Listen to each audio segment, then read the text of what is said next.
Bismillah ar-Rahman ar-Rahim. The name of Allah, the Beneficent, the Most Merciful. I'd like to welcome you, dear viewers, to our series, Contemporary Issues, in which we continue to look at the variety of issues which face the Muslim world today, which are part of the thoughts of the world in general, where the non-Muslim world looks at the Muslim world and questions the practices. In our previous segment, we began looking at criminal justice, the criminal justice system in Islam. We looked at the issues of murder and how Islam treats it and addresses it.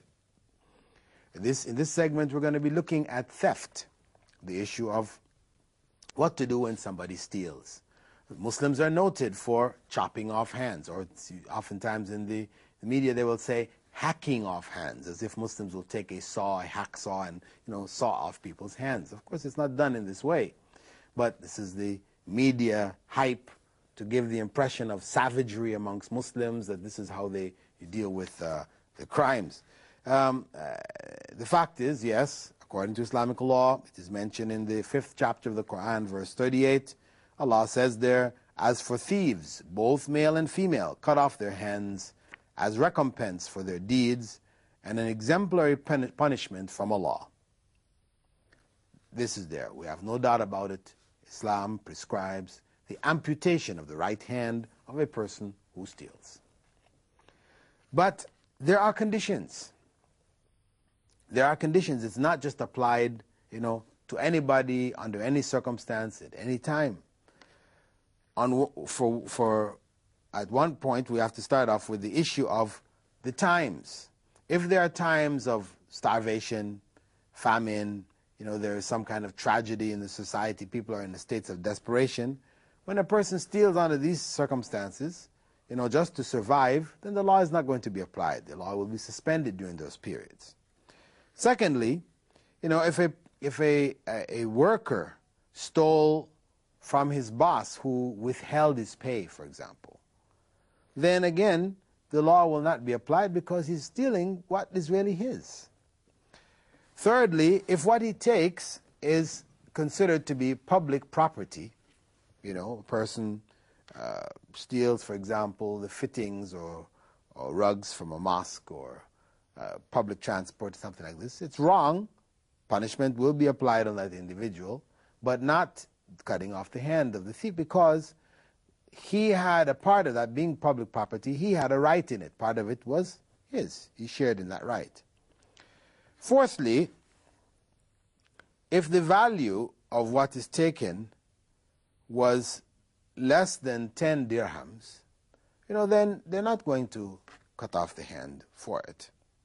And if the item stolen was not in its proper place, that is, if something was left accidentally, a person makes ablution, washes their hands whilst preparing for prayer, and they leave their watch somewhere and somebody snatched it, then they won't apply it there because there's temptation, issue of temptation.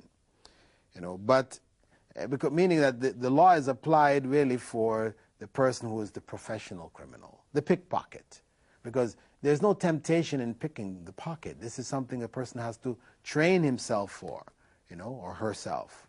So hands will be cut for that type of crime. Person breaks into a home or robs a bank. This is not something, things out of place, temptation is there. No.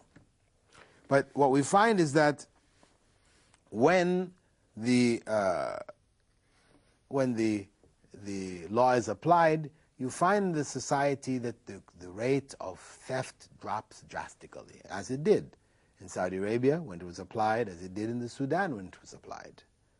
And it creates a sense of security within the society, where people are not obliged to latch up all their doors and put on burglar alarms and all these kinds of things that is common in Western societies today, where people live in fear of break-ins.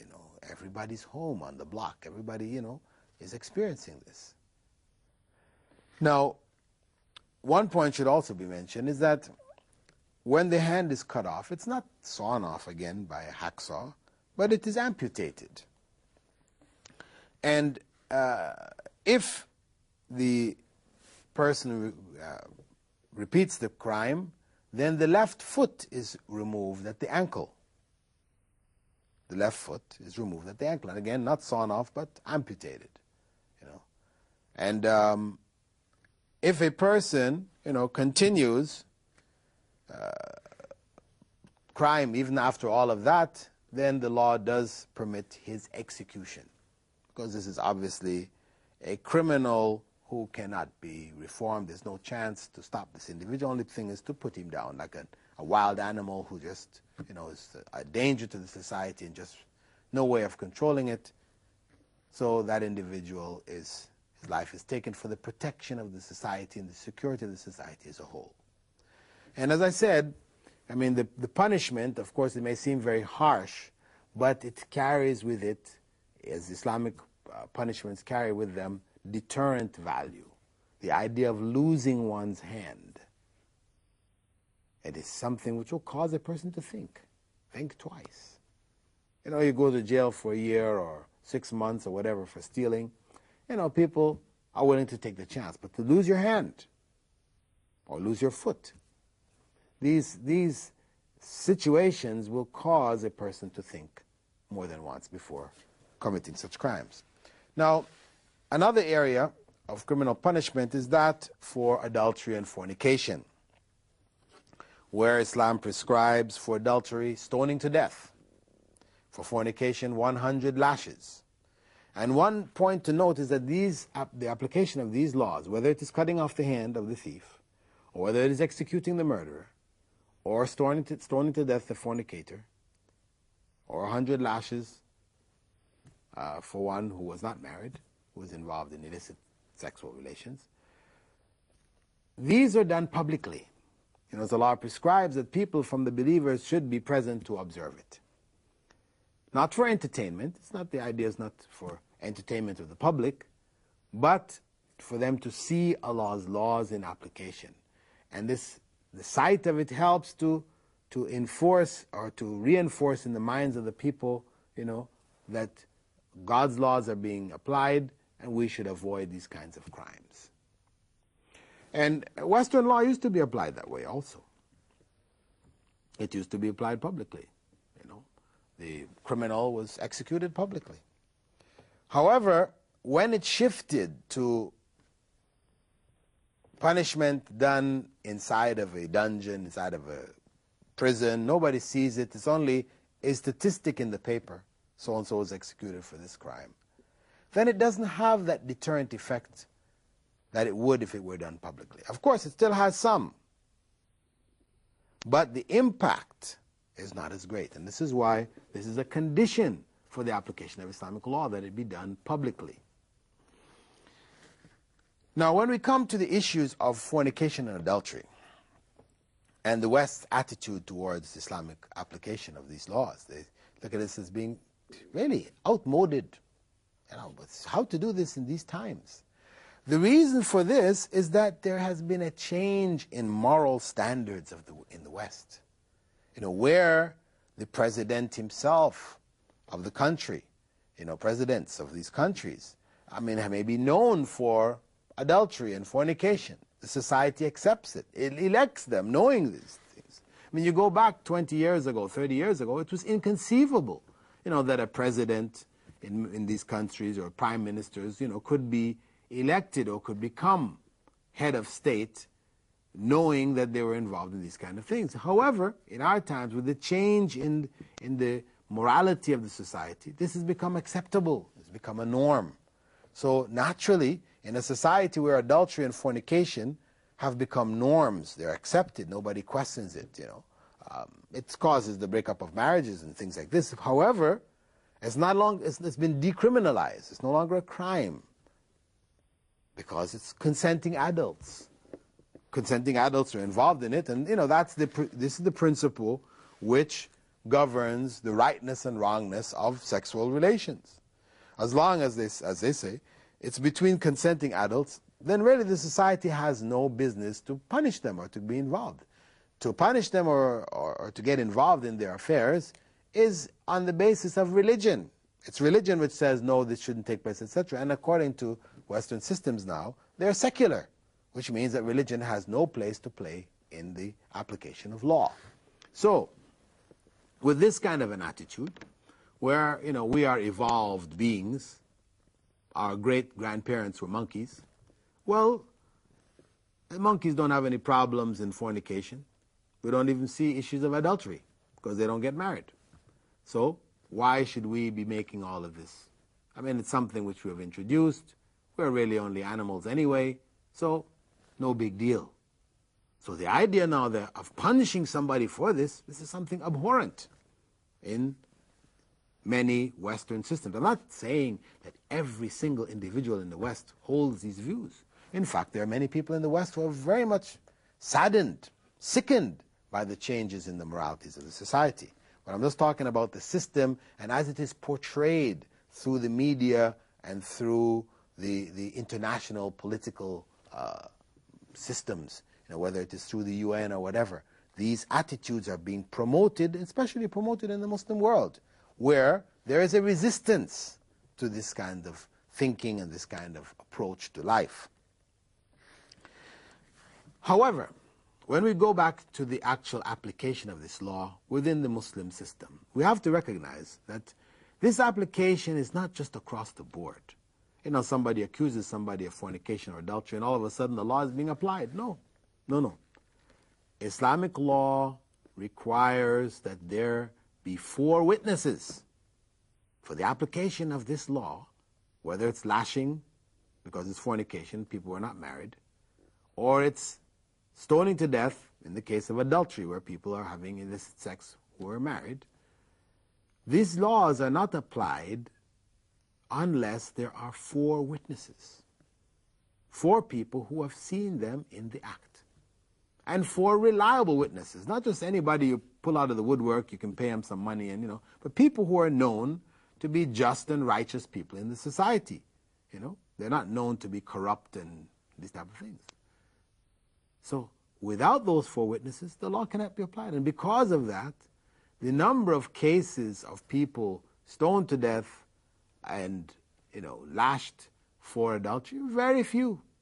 Over the last 1,400 years of application of Islamic law, from the time of the Prophet, may God's peace and blessing be upon him, until today, very, very few cases.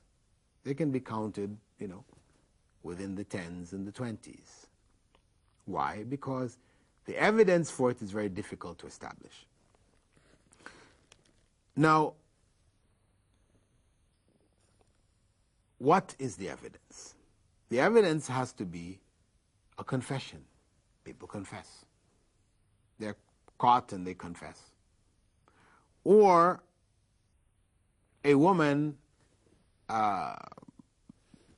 gives birth to a baby. She becomes pregnant. Her husband is away.